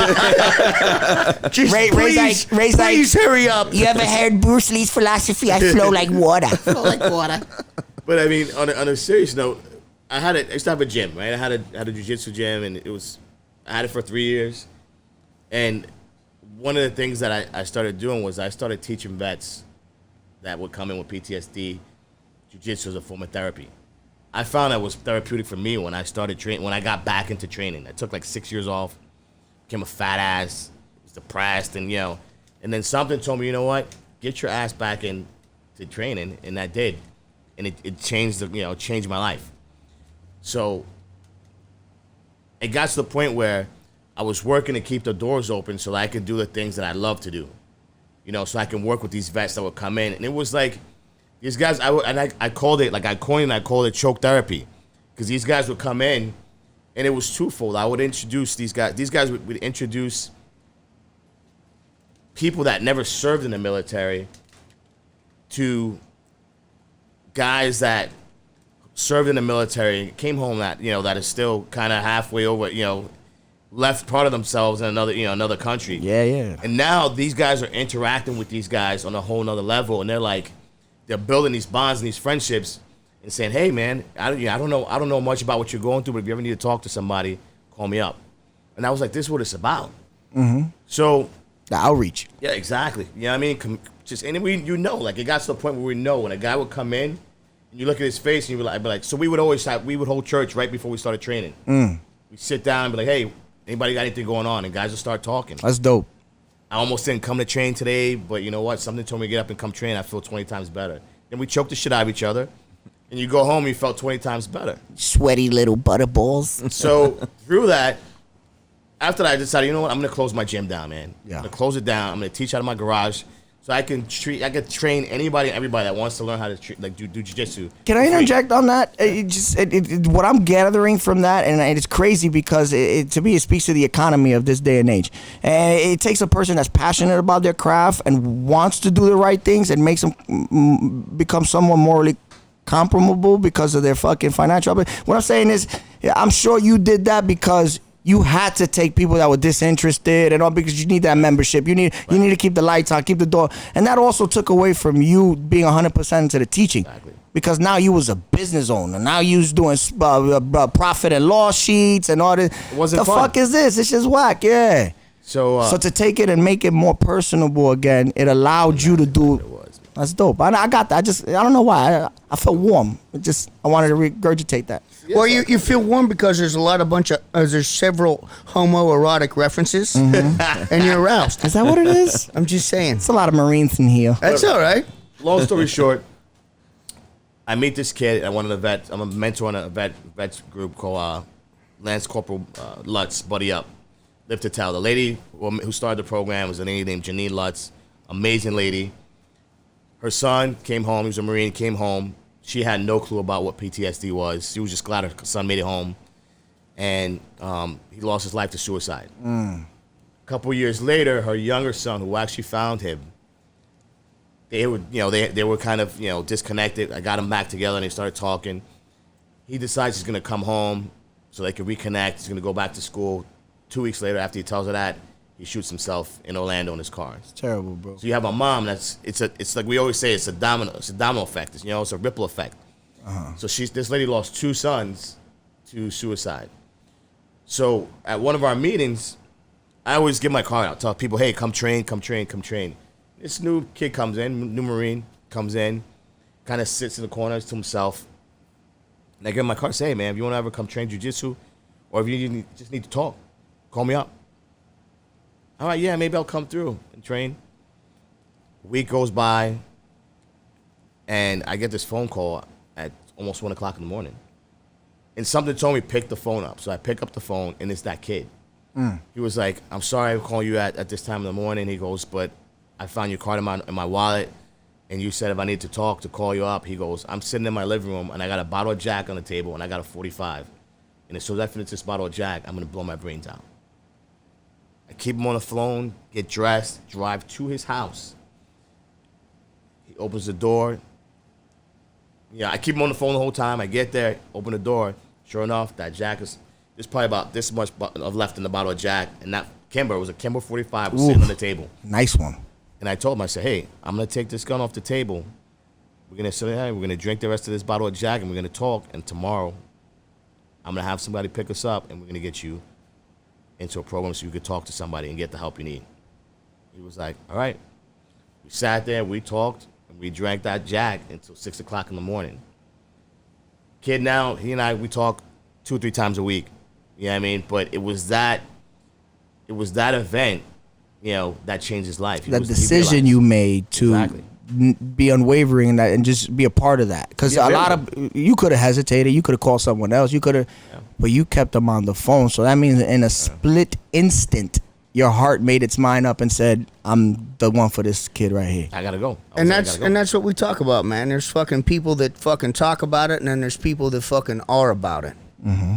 And dude, there ain't no more about it than that. Kini, you also benefited from kind gestures. You were a troubled youth yourself. Yeah. And what I want to do is so we could, you know, for time's sake, give me this story about your second chance, your opportunity, which speaks to a lot of things, you know, especially with kids having that opportunity taken from them because of bullshit charges and shit. But also, you paid it forward, and just recently. Yeah.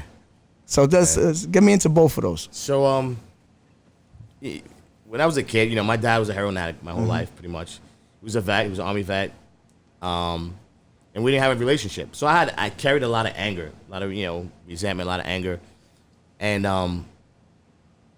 I would fight all the time and get in fights and all kinds of stuff like that. And, you know, I knew I wanted to go in law enforcement. Yeah, I always knew that. That was something that was just, I knew. And I was going to school with John Jay. I got out of high school a year early. I was going to school with John Jay, and this cop was in the train station. I paid my fare. This kid hops the turnstile in front of me. And the lady in the booth's like, pay your fare, pay your fare. He turns around and sees me here.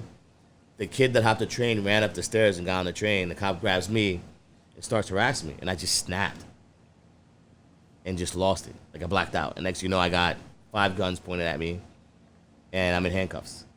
Probably about 17. And, you know, the lady comes out of the booth. She goes, I saw what you did to that kid. She goes, this kid wasn't the one that did it. She was like, and then you started harassing him. And the cop's like, I thought you said it was him. He was like, no. So then he feels bad. And he starts talking to me. He's like, you know, where you head at? I was like, I'm going to school. I go to John Jay. Here's my ID, blah, blah, whatever. And he's like, then he looks down. He was like, what are you going to John Jay for? I said, criminal justice. I want to be a cop. Feels even more like shit. Then he starts talking to me. He realizes I went to school with his son. So he goes, listen, I'm going to try to get this kicked out. It's already too late for him at this point. At that point, it's too late. Processed. Yeah. So I remember going down 161st Street to the transit station. It was this old Irish captain with a brogue. And he was like, put him through the system. I was like, fuck my life, dude.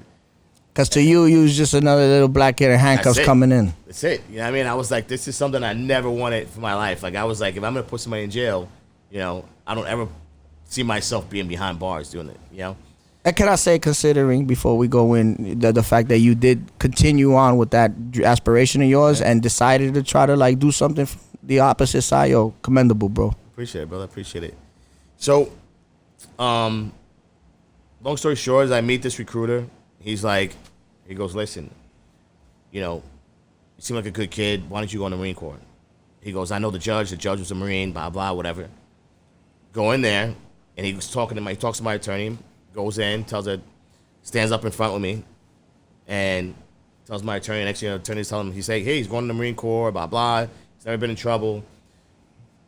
Next thing you know, the judge is like, I was in the Marine Corps. I think it's going to be the best thing that ever happened in your life. Because it was going to be. Boom, $75 fine, disorderly conduct. God bless. So I paid a $75 fine. Next you know, I'm getting ready to go on a ship out to the Marine Corps. Fuck So yeah. I convinced my best friend to go with me on the buddy program. He's like, fuck it, I'm not doing anything. Just to backtrack once again, you kept your fucking word. This wasn't just a ploy to get out of that charge. No, it wasn't. But once that gavel dropped, any other piece of shit could have easily not committed to what was cooked up. You said, why the fuck not? I was like, I'm out. I was like, I need it. You know what I mean? I was like, and one thing that he said to me stood in my mind. Like the judge said, he goes, you have a lot of anger built up in you. He goes, and I don't know any other place better than the Marine Corps to help you learn how to channel that anger. Goddamn right. And I was like, you know what? Maybe he's right. And that's what I did. I signed up and went to the Marine Corps, man. And was one of the best, decisions I've ever made in my life. Joined the best motherfucking warrior coach on earth. Sorry, Steve. Hey, it's all right. That's all right. But going back I don't to, take it personally. Going back to that kid. Paying it forward. Going back to that kid before I forget. So, Unfortunately, the circumstances in which you found out. yeah, so the kid that I went to his house, right? I don't even know. He keeps in touch with me. We kept in touch. I come into work one day. Actually, no, I was on travel for work, and I get a phone call. My phone just starts blowing up. And people are like, congratulations, you got a director's award. I was like, I got a director? What are you talking about? They're like, you got a director's award for humanitarian award. I was like, what are you talking about, man? And they're like, oh, you don't know it? I was like, no. And they shoot me this email. And I look at the email, and I got a director's award, a humanitarian award from the director of my agency. And I'm like, what the fuck is this for? That guy, that kid that I went to talk Got to, drunk with. got drunk with, literally, because that's Call it what Marines it do. is. He wrote a letter to my agency and said, Beautiful. this guy saved my life. Beautiful. So I got a humanitarian award, man. Beautiful So, for the courage that kid to fucking summons all that and put it on a letter and send it out. yeah, Like, I was like, wow, like he That's went dope. out. Like, but for me, I was like, it's dope. yeah, this is a nice accolade to get. But I was like, at the time, I'm like, this is All bashful, my brother. humilde and shit. Yeah, to you, my it's, brother. it, To me, it is I'm what like, it I'm is. doing what yeah. I was supposed to do. That's how we are. We hate to get rewards and get praise for the shit that we just is who we are. But fuck it, man. You special. Good. Hold it down. That's good So shit. what I mean by paying it forward, I mean just recently you were out here for a funeral, unfortunately, and you have came across a situation where you showed the same leniency to a young man, and this young man in turn wound up joining law enforcement. Yes. So, long story short is when I was a police officer, this kid, so different. Being a cop now is a lot different. Guys anybody on the job will attest to it. But long story short is we caught this kid with a pistol. Good kid, had never been in trouble. His brother was out here in the streets doing a lot of dirt and made a lot of enemies.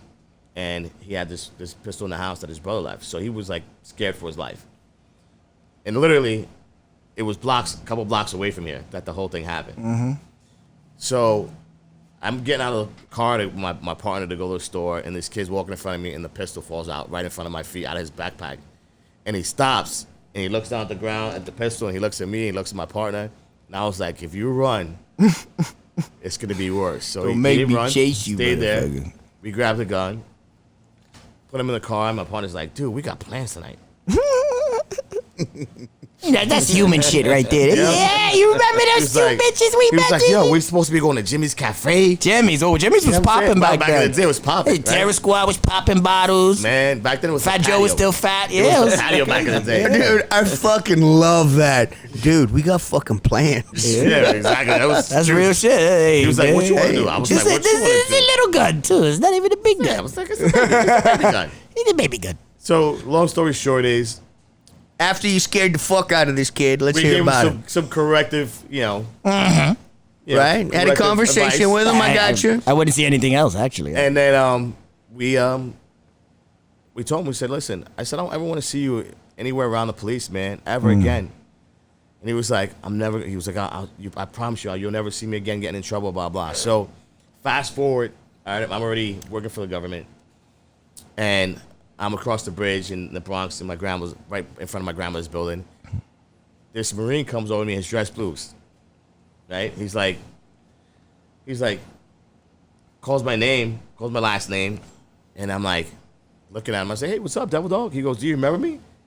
I was like, no. He was like, you and your partner years ago when I was like 14 years old cut me a break, and he was like, I never got in trouble ever again. And he goes, I just got home from boot camp. I'm on recruiter's assistance. And I was like, that's good to go, man. It's good to go. Fast forward years later, I was at one police plaza. My cousin. Oh, that's right. That's right. That's right. She was That's getting right. promoted to I thought it was the detective. funeral you came for. I'm sorry. Nah, Yeah. she was getting promoted to detective. You got a lot of nice stories. I like them. So I go to her promotion so I can pin her badge on. And she's over talking to this dude, and I look. And I'm like, I go over to, to talk to her, and she goes, and this dude turns around, and he's like, holy shit. And she goes, you know my cousin? She was like, my cousin knows every fucking body. And he goes, you don't even know. I wouldn't even be here if it wasn't for your cousin. He tells her the story. Same kid. Same kid was getting promoted to detective the same day my cousin was. That's good shit right there. That's great. So, That's you beautiful, never know man. how you're going to change the trajectory of somebody's life. I just want to say before I go into something tasteless, I like where this is going. I feel as if in this day and age, all the bureaucracy and the fucking just the politics and meddling in law enforcement and that separation, basically the turning normal population against you guys. I feel like they need to give officers that discretion back. Yeah. Thank you. That's exactly what it is. Yeah. So I think now at this point where we are, we'll go to at this point where we are. I feel as if yes, prejudiceness and racism is still prevalent, not prevalent, but it's out there. It's out there. It is what it is, but it's not as prevalent as it used to be. And I think it's more imperative that we give officers that discretion again. I agree with you, fucking 100%. But what the literal translation of that is, we don't give the guys on the street enough leeway, and another thing we don't do, these guys don't get any training in emotional intelligence. They don't get any training to be able to look through a situation on their own. And and it's hard to give them training unless you have a bunch of vets that have fucking been there and done that. Veterans in the police force, guys that got a couple pumps fucking downrange, and they come back and they join law enforcement. Because to them, it's just fucking writing a ticket and then following a certain set of procedures and fucking protocol. We're desensitized to the ego. We're desensitized to the Trust actual. me, in the military, it doesn't matter what rank you are, where you achieve. There's another motherfucker that just blew you out the water. So, we desensitize, and then war, combat, killing, all that shit. So I get what you're saying, yeah. We're desensitized to the fucking human element of our fucking existence. Yeah. They could have just said, fuck this guy, written him up, and then fucking totally fucked his life over forever. However, they had a conversation with him, and they saw whatever spark they saw in that kid, and he said, fucking, let's give this cat a chance, Can I tell a story? Right.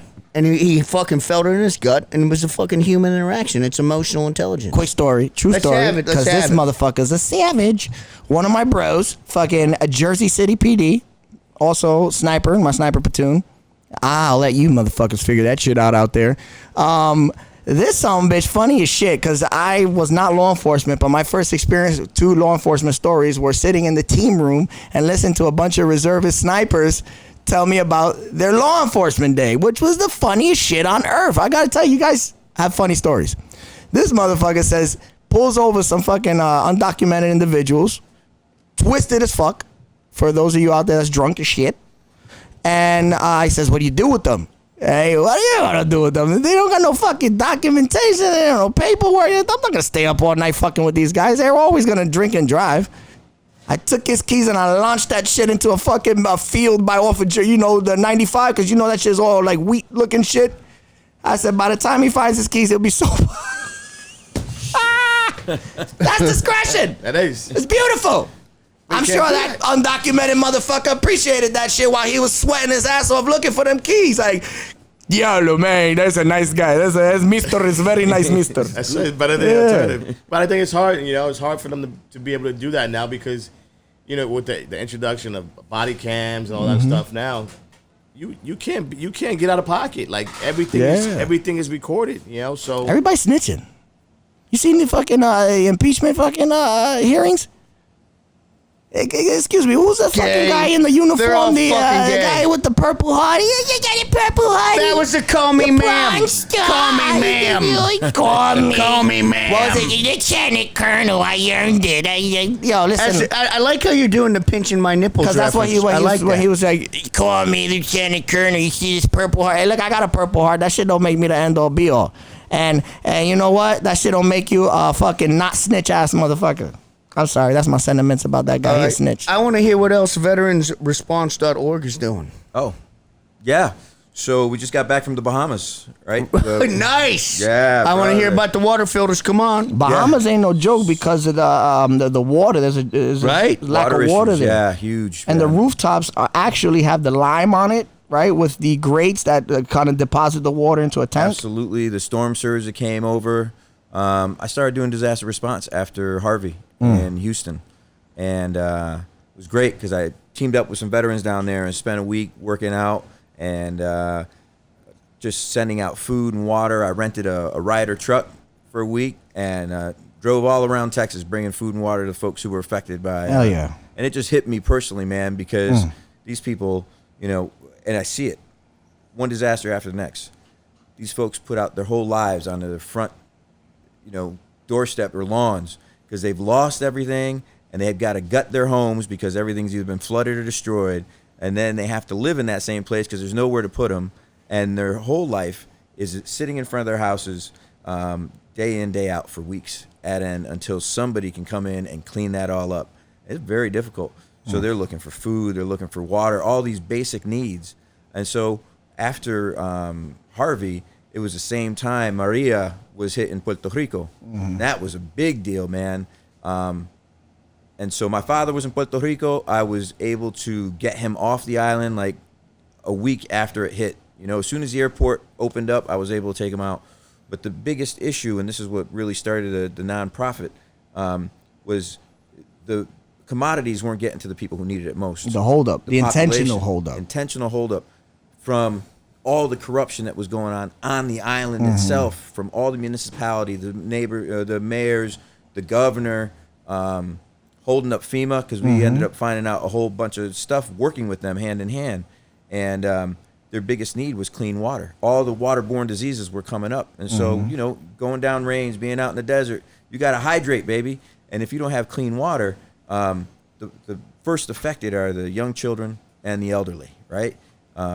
Guys like us will keep on drinking beer until there is no more. And Like grog on the pirate ships. so we said, what can we do? You know, it was a team of veterans again. You know, I found a company that manufactures water filtration devices for disaster, high volume, 250 gallons an hour. Wow. And it's all manually operated, which is incredible because if there's no fuel, which was an issue in No power. Puerto Rico, there was no electricity there for 12 months. What can we do? And so we found freshwater sources throughout the island. We set up oasis points. We started pumping water. It's beautiful. And then we saved lives out there, man. That's There's fucking no beautiful. doubt. And not only did we save lives, the second disaster is all the plastic, man. You know, people talk about the environment. An island like Puerto Rico or the Bahamas, even the United States, the first thing we do is bring out plastic bottles. We try to use the natural resources that are already sitting on that location and then process it, prepare it, and get it out to people. So within an hour of us landing and finding a freshwater source, we can start pumping out clean water to people. Then they can feed their babies and feed, take care of the elderly and prevent those waterborne diseases as well as prevent all the plastic going out into the environment. So Dorian hit the Bahamas a few weeks ago, very current hurricane, and it wiped out Abaco, Grand Bahama, Freeport, and all their freshwater sources are contaminated with salt. And what we've done is we started to dig wells there. So I send money out there through the nonprofit. Somebody digs a well for us, and we bring everything we need because the island's tapped out. There's no mechanical components out there. So I go to Lowe's, I get the well pump, I get the pressure tank, I get everything we need to set up a well right there. Because you got you. Yes. You got the know-how. That's what we do, baby. Yeah. And we problem solve. and so we've figured that there's freshwater reserves underneath the ground. Let's tap into those, right? Test them all out, and process it through this water filtration system, man. And the Divvy system's been incredible. We've pumped out tens and hundreds of thousands of gallons of water out for people who needed it. You know, between Maria, we were out in New Bern, North Carolina last year, and now the Bahamas. So Nice. we God just had bless, another man. well dug, and we're getting ready to bring another system out there and get it out to those folks. So, God bless, Ray, it's fun, man. That's some dope shit. You know what, brother? As veterans, we're built for that stuff. Yeah. You know, you can put us in the We're nasty built for location. misery. We turn that into some fun Right. shit. Yeah. And then when you get the reward, the good feeling of helping somebody because they can't help themselves because they've just lost everything. I mean, there was one home we went to and a young boy that we met that hung onto a rafter. Hard little motherfucker. Hung onto a rafter with his family for 9 hours as the water rose into the attic.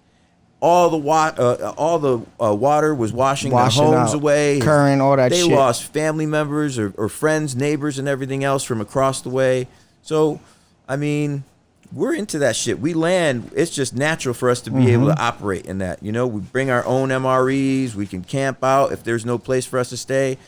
We're just hard built We about that it. way. Yeah, we about it. all about it. So, About it. Yeah. you know, no challenge, no problem. Too tough. We'll No. figure this shit out. you know what? And the reward you get is far more beneficial than anything else. Yeah. And it's great for veterans, first responders, you know, That's and beautiful. getting them out there doing stuff. But second to that is how do we help? And this is the linchpin that knowing a guy like Kini really helps out, right? Because it's all about building a network. You know, you talk to Joel, you talk to this team right here, and then he hooks you up with Emmanuel the other day, who's the therapist, who's trying to help other veterans, who does the vet yoga. I mean, incredible. We're just communicating, having just met. The link of being Marines, the link of knowing Kini, the link of wanting to help other veterans, and how can we do that twofold and take this nonprofit to try to create therapies and therapy locations like retreats, like you're talking about. Let's take them out to that place. Let's get 16 or 25 vets out there and just give them what they need as far as treatment. Can we do a therapy? Can we have some lunch? Can we go shoot some We can have a firearms? therapist come. Yeah. Yeah. And he's the guy, man. Yeah, he is, and he man. Yeah. Totally. Fuck yeah, for right? sure. And we That'd can be great, build man. something Yeah. that is helping all these vets out there that is killing them, right? Because at the end of the day, we are our brother's keepers. Yeah. We are all we Facts. have for each other. I tell vets that all the time. We're all we have. If we aren't taking care of each other, the government's not going to, the VA's not going to. Those people don't understand us. They treat symptoms, right? They don't help veterans. They treat medicate them. symptoms. Yes, absolutely, man. They don't solve the problems, and so it's very difficult to stand on the sidelines and watch this go on and not be a part of wanting to fix the problem, you know. And this is amazing to have this platform to be able to speak about it, to be able to give the numbers or the connections, the link up, Yeah. to be able to provide some type of level of help. And that's what we're talking about. It's you're either talking about it or you're fucking being about it. So that's one of the several reasons why you're here. And also, the guys have heard me fucking say this before. Where the juice is at is when you're fucking giving back. Yeah. Just giving back just because you said it. can. There's no feeling like that. Right. Because if you're giving back and you're expecting something out of it, you're doing business. You're not doing service. Right. But when you're doing service, when you're helping somebody out just because you can and you don't want anything out of it, that's where the fucking juice is, and people don't get that. People are in this fucking idea that they should be consuming and consuming and consuming, and you want to be fucking happy. You want to feel good. Go fucking do something for somebody else that can never repay you in any form or fashion. Just go fucking do something for somebody. And you shouldn't want to get that repayment, Exactly. right? You do that unconditional. It's Right. like, here I am. How can I help? Exactly. I'm in the fight, just a different fight, and That's I'm right. here to help you out. Let's Exactly. This right. dude was in Puerto Rico. We were on vacation in Puerto Rico. Yeah. And he's on the phone, getting in touch with the ministry in Bahamas, like getting everything coordinated for this thing. Like he's like, and he tells us he goes, listen, if they tell us this and that, man, I might have to leave this trip early. Like Yeah, but that tells you the kind of person. But that being said, that's Rayo's. Let me tell you, 501c, his two companies. Right? This is on top of fucking helping guys out that need the fucking On surgeries. top of still helping and doing work for Recon Sniper and other 501cs, because you are there every step of the way. Well, dude, when we got Yo, there, yeah. well, just like when That's- we got to the fucking machine gun shoot, That's a he lot of said, juggling. "Fucking here's the gear." We started breaking the gear out of the truck. Guy said like 4 words to each other. Oh, yeah, that's and how then we do it. boom, we got. It's like, no, fucking pull this, do that, pull this down. Fucking- and that shit's up. We like that shit. Yeah, man. It was Yeah. it's amazing, man. Brotherhood's amazing. But No, man, but kudos to you. You are a juggler of a multitude of things, man. You're multitasking. It's all about hustling. But you know what? I may not be the smartest guy in the room, but I will outwork any motherfucker I can possibly outwork. That's one. And two, man, don't judge me by the color of my skin, but judge me by the content of my character. And kudos to, like, all of us, man, because we're always trying to do something. I mean, Kini's always helping somebody out. You guys are always helping somebody out. I mean, we were out. We didn't have anything out there today helping those kids out, the poolies and stuff like that. We all came together to go do that ruck and that hell day. And it was like, Kini's like, hey, I need cadre. All right, bro, I'm in. That was dope, bro. Yeah. And our man Paulie jumped in. Thank you, Paulie. Bro, Paulie was in. Dude, full of fucking man. Paulie the multi-tool. Paulie was a beast. Yeah, I like it. It was like, make a hole so that I can walk through the middle. You nasties, get out of here. So, go ahead. No, go ahead. The way it went down, it was just like, it's fucking 3 o'clock in the morning, looking at my phone, it's fucking, I hear the pitter-patter of the rain, and I'm like, fuck, I'm about to call Kini, and then I'm like, no, fuck that. We don't fucking let anybody down. So I get out to fucking Van Cortlandt Park, and I'm fucking, rain's fucking motivating me, and I see these kids out there who fucking, That shit took you back, right? bro, it took me way back. The next thing you know, a fucking switch fucking turned on, and it was fucking cadre mode. Yeah. I made him fucking He starts chasing motherfuckers. The manifestation that came out of Paulie today was amazing, man. The dude was just in control, locked in. He had everybody just like, PT into the. Paulie's evil. He was calling see him, Kini. he's I was always about to take him to smiling. Fordham He's Road and scared. get him a contract, get him back in the Marine Corps, calling cadence and everything. Kenny, to Rayo's point, being multifaceted and also entrepreneurs, to the entrepreneurial spirit of ours, you have some shit in the works too, which I would like to introduce to the listeners via an actual experiment. Teddy. What's up?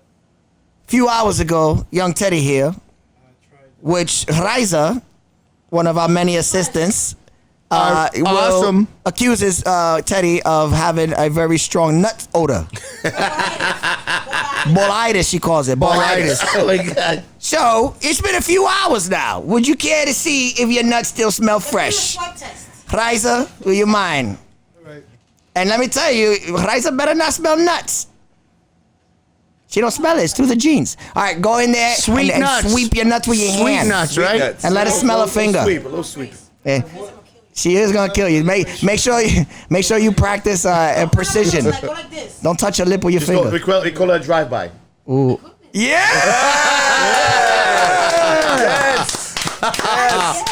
Hey, That sour nuts last time, right? And they're not sour no more. Hey, that's Reiza approved. That is the perfect, because we're coming up on fucking 2200. Yeah. That's the perfect time for us to segue into Ask Uncle Steve. Oh. So we had some Ask Uncle Steve questions for today. This is Hold on, let Paulie read them. Which one do you want him to read? well, we got like 5 of them. I'm just gonna Fuck blaze. it, go I'm for just it, gonna yeah. blaze through them real quick. The first one is It's from gonna be all formal and shit. at CM_Barrera. Marry one, fuck one, kill one. We got Hillary Clinton, Rosie O'Donnell, and Roseanne Barr. I would marry Roseanne Barr just because she's a big gangsta. She's a big chick. She knows how to cook. She likes smoking weed, and she has a fucking macadamia nut plantation in Hawaii. So And obviously, if you talk shit but to her, I she'll would- give it back. I didn't know about that. But Hillary Clinton, I would fuck her, then kill her.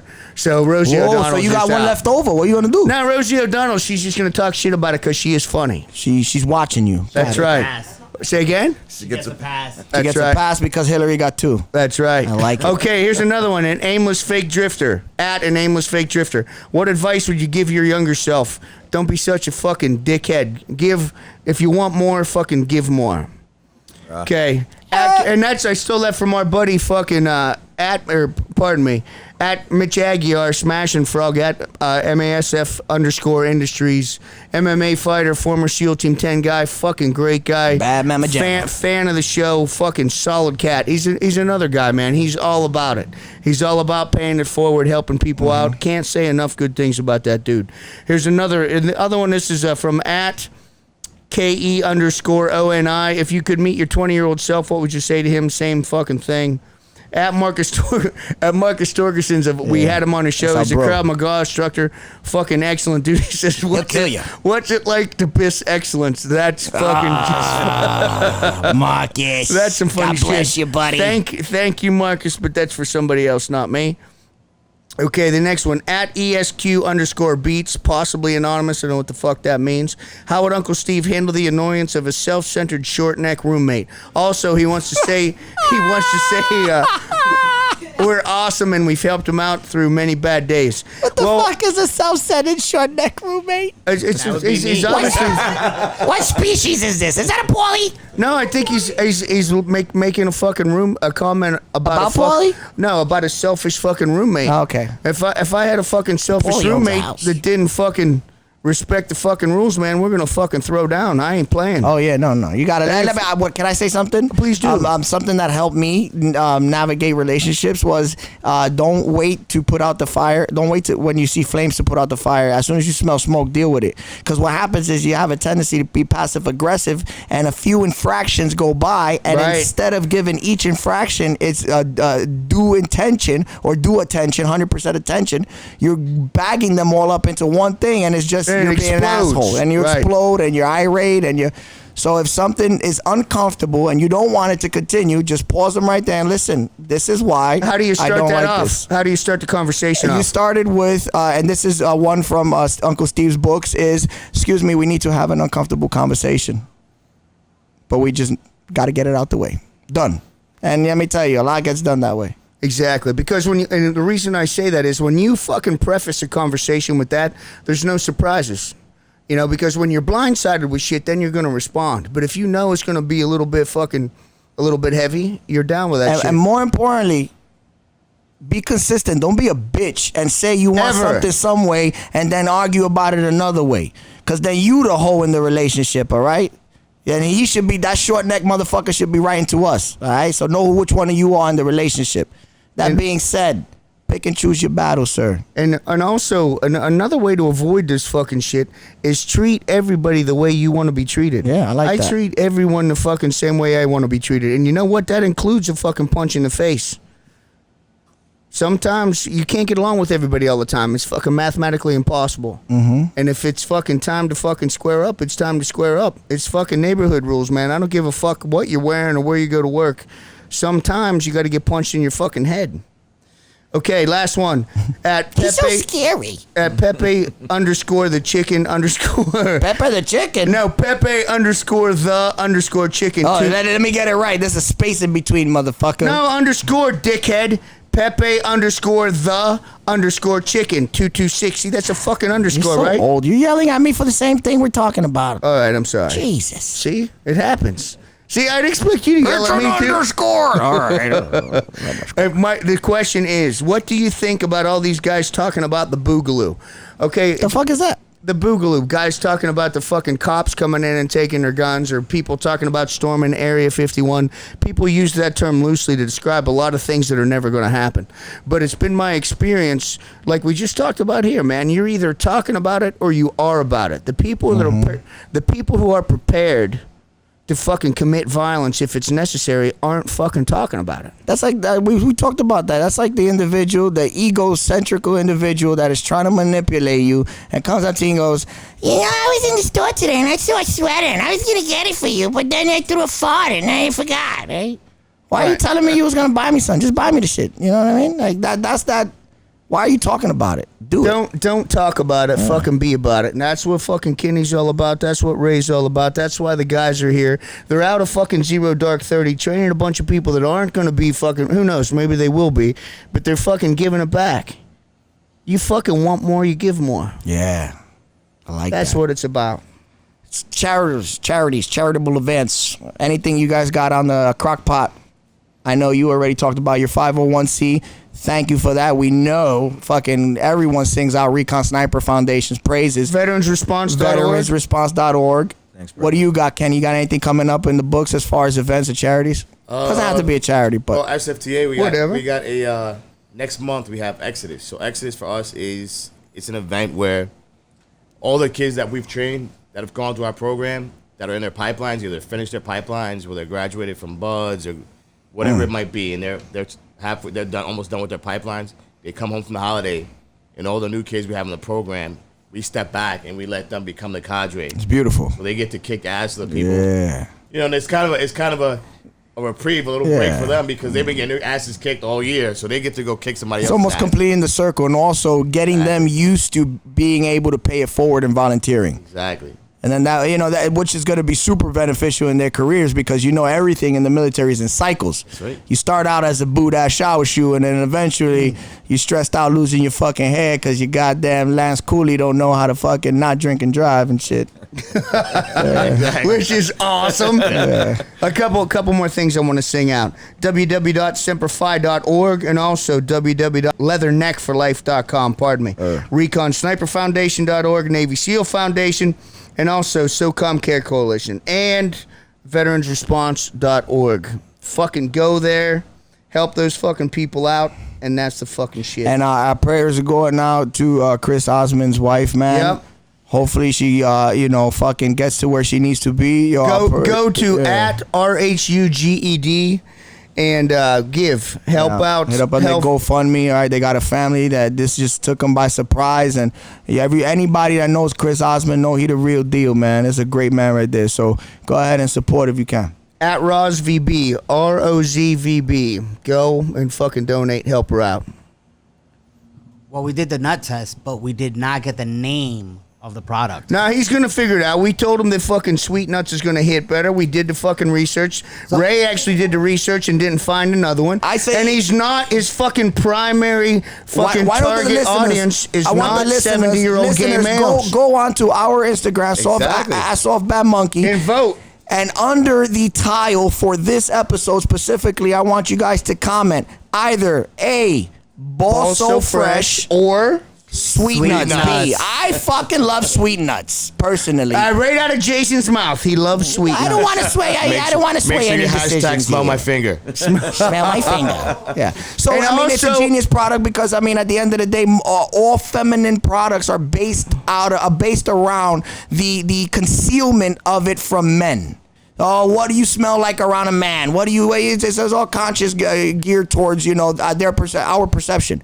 But for once, my brother Kini, who, if he didn't have fucking daughters, would have never thought about it. Because, you start thinking about sensitive shit like that. You got you three think about daughters, sensitive shit like that. I don't want my daughter about to go down on a guy and it smells stinky. I want to dick punch you right now. Oh, yeah. Anyway, so this is the first product where we keeping women in mind here, right? So, you put the lotion on and it doesn't matter what you do throughout the day. It's such a beautiful, powerful smell that it smells like asparagus juice. No, I'm joking. It smells like eucalyptus and lemons. I got two jokes.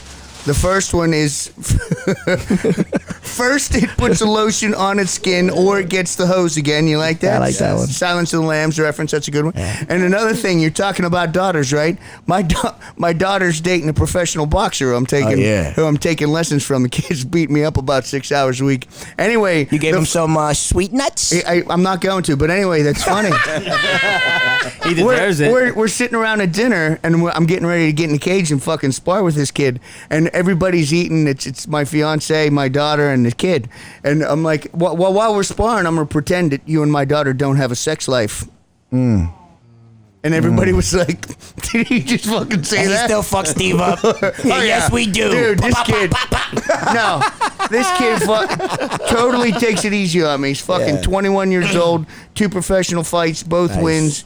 He's a fucking animal. He'd knock me out anytime he wanted to. I seen him hitting the videos, bro. Yeah, he ain't playing. Got that wind behind him. Yeah. All right, then. Is that it? You call it. All right, we're out, you filthy fucking meat sacks. Later.